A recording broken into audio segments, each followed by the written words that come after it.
which you gave me and showed at last night's award ceremony. It has been a most gracious and generous gesture, but as I told the activists last night, whatever I have been able to do in this party owes everything to the strong support and collective hard work by all of our comrades, including all of you gathered here together. So my thanks go out to all of you.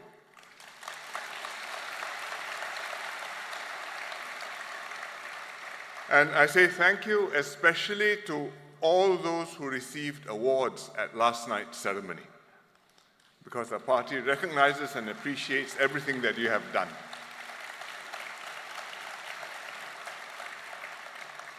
And I wish particularly to mention Comrade Vasu, who received the Meritorious Service Star Medal.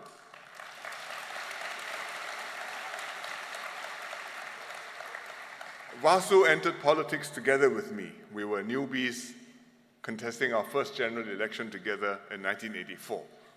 I was in Tegi, he was next door in Bowen, and later we went to Tanjung Pagar and other places. And then came back to Tegi and Ang Mo Kio after he retired as an MP and continued to serve, looking after the activists, looking after the residents, continuing to do good work.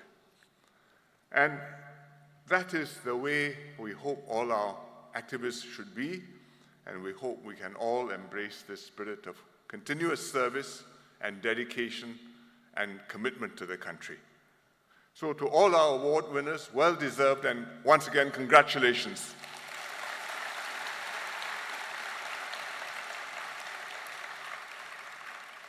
This year's conference is special because we are celebrating the party's 70th anniversary. 70 years of the PAP standing with Singaporeans, working for the nation, building a brighter future for all. Today is also a significant milestone for me personally, because this will be my last speech to the party conference as Secretary General.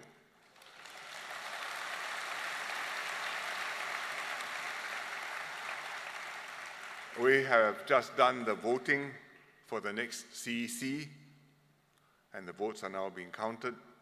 When the new CEC meets, I intend to propose to the CEC to elect Deputy Sec Gen Lawrence Wong to take over from me as the next Secretary General.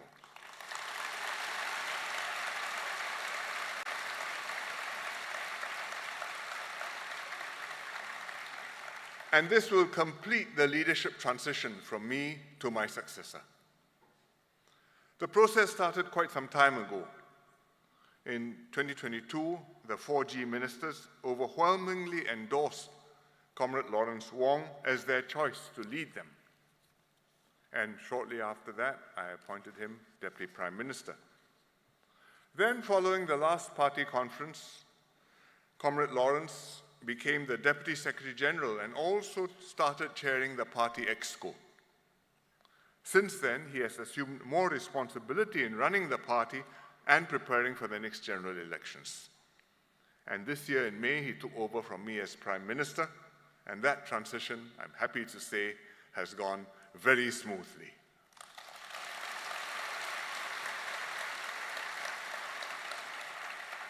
After Comrade Lawrence takes over as Secretary General, I intend to continue on in the CEC in a supporting and advisory role. In the CEC, as in the Cabinet, I will neither be the first responder, neither will I be the final decider.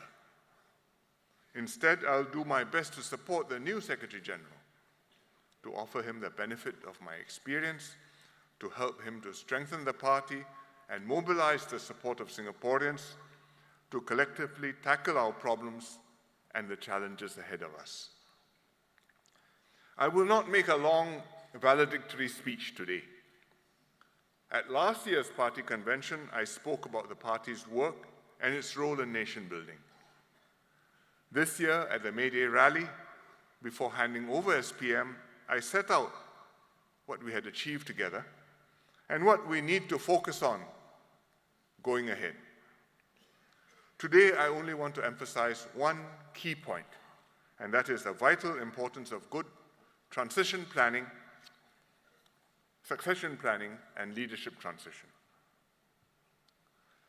Leadership transition, it's planning, preparation, and execution, is one of the most important responsibilities for a party leader and a political leader. We are here to serve and to lead to the best of our abilities while we are in office. But we also have a duty to ensure that Singapore continues to have good leadership, not just during our term of office, but also beyond. I'm very happy that this leadership transition has gone well, and I fully expect this final stage to go smoothly. Singapore has carried out orderly transitions for our top political leadership 3 times in a row now. But we cannot take such orderly transitions for granted. Indeed, quite a few foreign leaders whom I have met have expressed astonishment at how uneventful our transition was. It's amazing to them, because in other countries, all sorts of things can happen and do happen. Often, when a party does badly in a general election and loses its mandate to govern, its leader is forced to resign to take responsibility. Sometimes, a ruling party loses public support even before elections are held. The ministers and MPs sense the mood, lose confidence in their leader. Then the party changes leaders in the hope that someone else will do better, turn their fortunes around, and save their seats and their positions. Sometimes they change leaders more than once before the GE arrives. And it doesn't always work. And even when there's no electoral pressure, within the ruling party, there can be factions, rivalries, and different party leaders can jostle for the top leadership position. And these fights within the party can be as fierce as fights against opposition political parties. And you see parties with this infighting tearing themselves apart. In all these cases, disruptive leadership changes bring discontinuity, upheaval, and uncertainty and misfortune for the party and for the country. Both the party and the country suffer. For Singapore, we are fortunate to have avoided all these bad scenarios and stayed cohesive so far. The PAP has won successive elections and retained the support of Singaporeans even during difficult times. The party leadership is united. It shares a common goal to serve the best interests of the country and not to advance anyone's political ambitions. The seamless handovers that we have experienced provide us with a tremendous advantage. They've allowed us to maintain consistent leadership and direction for the country, to mobilize the people to focus on difficult and long-term issues, to make steady progress year after year. It's a mark of a well-functioning political system.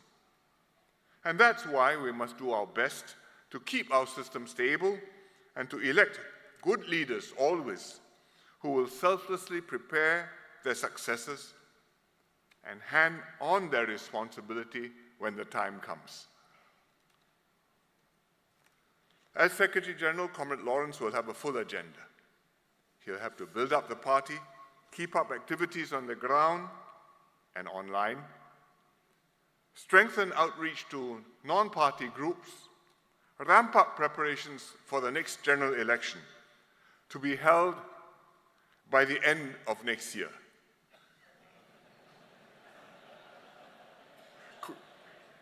Last night I said next year, and people drew all kinds of inferences. So precisely by the end of next year. In order to fight and win well, We must retain the mandate of the people and continue to work with them and improve their lives. We've worked hard to improve the lives of all Singaporeans since the last GE in 2020, and indeed over many terms of government before that. We can present a strong report card at the next GE. This PAP government steered the country safely through COVID-19. Singapore emerged stronger from it, better prepared for the future. We worked hard to tackle concerns on people's minds, to improve people's lives and create more opportunities for all. We maintained and enhanced Singapore's strong standing in the world. But still, I expect it to be a hard-fought election, and we cannot afford to take any votes for granted. The next GE will see a new generation of voters. Society is changing, people's expectations are changing. High standards and good government are now taken for granted. And in itself, this is not a bad thing, but it puts more and more pressure on the government to do more, even as it is becoming harder and harder for the government to meet the rising expectations. Furthermore, Singaporeans are still anxious and concerned about several issues, such as housing and the cost of living, and we are actively tackling them. BTO wait times have shortened considerably, thanks to Desmond Lee and his team in MND. And the new Standard Plus and Prime framework that HDB is rolling out will help to keep HDB flats affordable and accessible to all.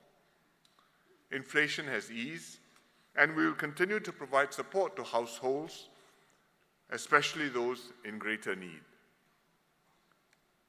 Most difficult for us to tackle is to reach out to that segment of voters who, on the one hand, acknowledge that the PAP has done a good job governing Singapore and would like to see a PAP government, but on the other hand, at the same time, want to see more opposition and alternative voices in Parliament.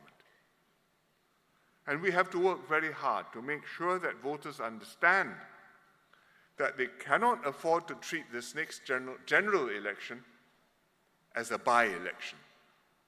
What is at stake is not who is to be your MP alone, but what is the future of Singapore. I expect all the seats to be contested, and quite a few of them fiercely contested. You will not just be voting to decide who your constituency MP is. Your vote may well determine which party will govern Singapore.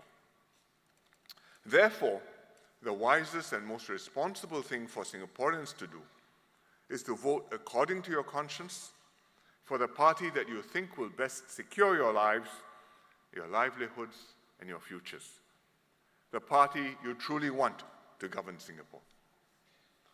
And we have to convince voters that the PAP is the right choice. Show them the PAP has the best interests at heart, that we will always do our best to take care of them and improve their lives. And this is not just a task for the party leaders and for the branch activists, but for all party members, every branch, every member, every activist, everyone who cares about the future of Singapore. You all play important roles, representing the party on the ground, building bonds, forging trust with voters, winning hearts and minds, winning votes, winning the election. Our Singapore system has performed exceptionally and has delivered exceptional results for Singaporeans. And we must do our utmost to keep this system exceptional. We are different. We must always be different. If we are same, I can tell you, Singapore is going to be different. We must always be clean and incorrupt, meritocratic, uplifting and bringing out the best in our people, always serving a higher purpose. Not privileges for a few, but the well-being of all, as we build a successful nation where everyone can progress together. The PAP has upheld and strengthened this system for 3 generations now. And in so doing, we have earned and maintained the respect and the trust of Singaporeans. They know that by voting for the PAP, they are voting for a team that will put in the hard work, do right by them, and look after their long-term interests and future. They know that when they vote for the PAP, they are voting for a better future for themselves and for their children. Comrade Lawrence and his team will now shoulder this responsibility of leadership. Please join me to give them your full support, just as you have supported me and my team over the past 20 years.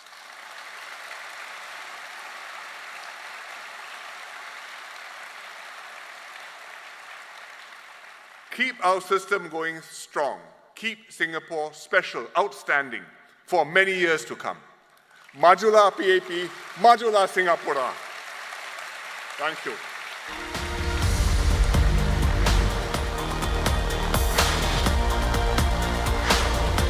Thank you, Sec-Gen, for addressing us. Comrades, let's give a round of applause to our Sec-Gen. Thank you, Sec-Gen, for unwavering dedication and vision.